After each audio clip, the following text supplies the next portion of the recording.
Asylum in Russia. There is now a large percentage of Americans, particularly young Americans, who view Mr. Snowden as some kind of a whistleblower when we know that he betrayed his oath of office. There's a young generation that believe that he is some kind of Jason Bourne, and there has got to be more transparency. We need to ask questions like, why did Mr. Snowden have access to the information that he had to? It couldn't have been part of his job. What about congressional oversight?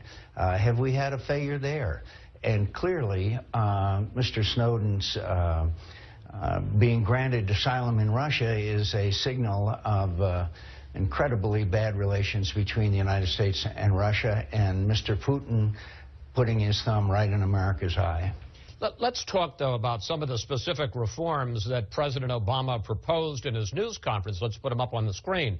Have a privacy advocate argue against the government on the other side in the surveillance court. Tighten the mass collection of phone records.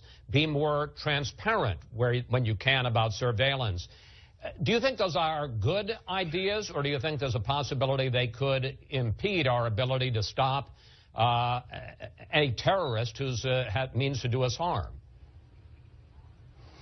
Well, there's a careful balance here between preserving our assets and capabilities and making sure the American people are convinced that their privacy is not being violated.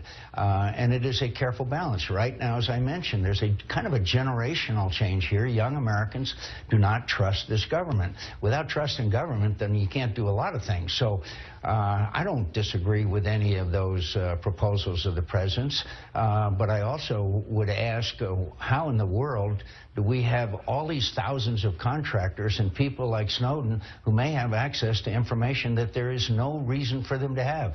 We used to have a thing called need to know. Clearly, Mr. Snowden did not have the need to know the information that he is now revealing. It's also very revealing about the state of our relations with Russia and Mr. Putin.